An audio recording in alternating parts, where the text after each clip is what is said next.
the siren goes off twice, don't look at the coolant tanks. I can't stress that enough. The sound isn't just loud, it crawls inside your skull, like pressure building behind your eyes. The first time, it means heat fluctuation. The second time, it means it's awake right now. The red emergency lights are strobing across the control panels, painting everything in pulses of blood. I'm recording this from inside the monitoring booth, the glass shaking with every thud from the chamber below. The cameras are down. The intercom keeps repeating the same line. System cooling, active. Maintain observation. There's something moving inside the viewing chamber. It's not supposed to be there. The coolant mist swirls around it, a human shape glowing faintly blue, pacing between the tanks like it remembers this place. Every few seconds, it presses a hand against the glass, and the temperature spikes. The others ran. I stayed because someone had to shut it down. But here's the thing. The plant isn't generating power anymore. It's feeding something, and if anyone finds this recording, remember, if the siren sounds twice, don't look at the tanks. It didn't start with the alarms. It started with a job posting and a list of rules. I wasn't looking for anything special, just a job that paid the bills. The ad popped up late one night, buried between warehouse gigs and security contracts. Night technician needed. Must follow on-site safety protocols without question. No experience required. Full benefits. Pay higher than I'd ever seen. I figured it was some government thing. Black budget. The address was somewhere in northern New Jersey, near the marshes, the kind of place GPS signals start to flicker. When I arrived, the gates were rusted, but the floodlights were still humming. The sign out front said Caldwell Energy Facility, though the plant had supposedly been decommissioned in 1998. Mr. Halverson met me at the checkpoint.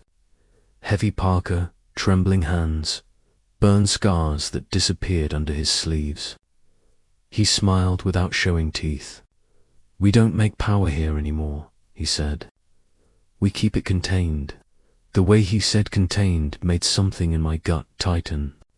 Inside, everything smelled like ozone and cold metal.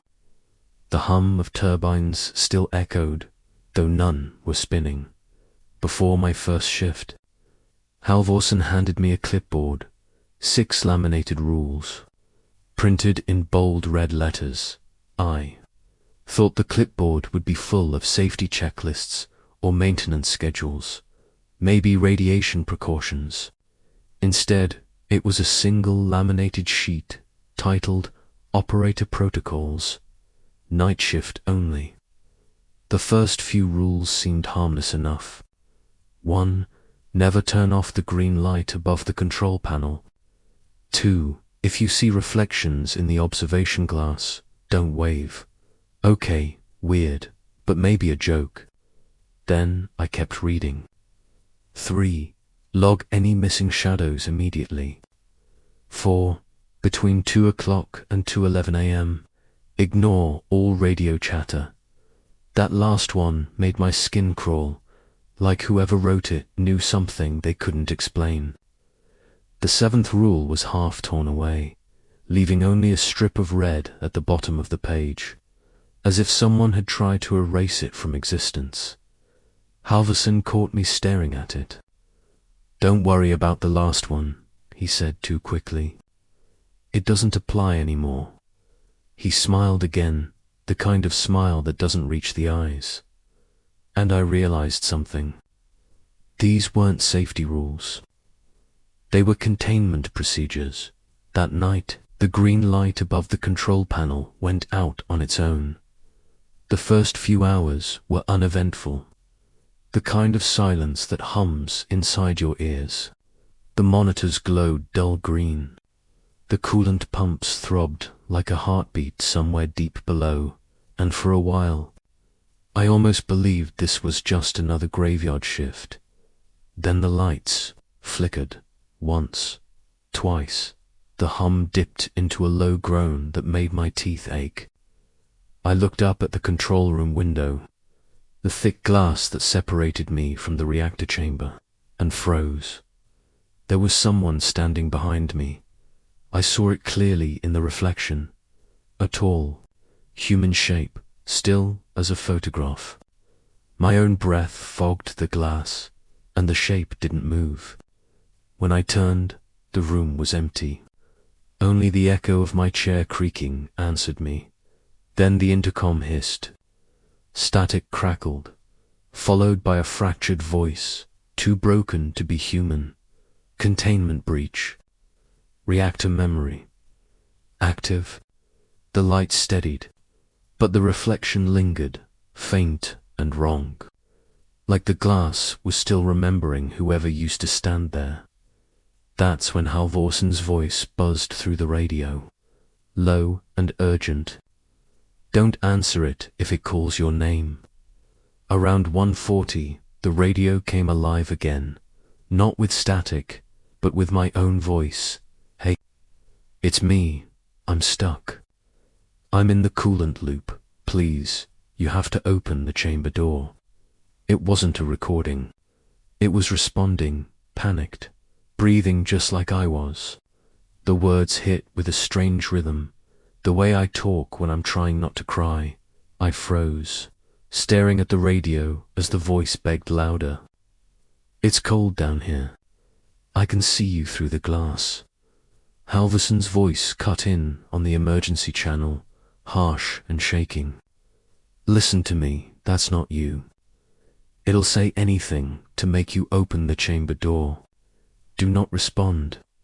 But I couldn't look away, because, in the window's reflection, my double was standing there again, pressing a hand against the glass. Its lips moved in perfect sync with the radio's words. The last thing it said before the signal died was whispered through the static.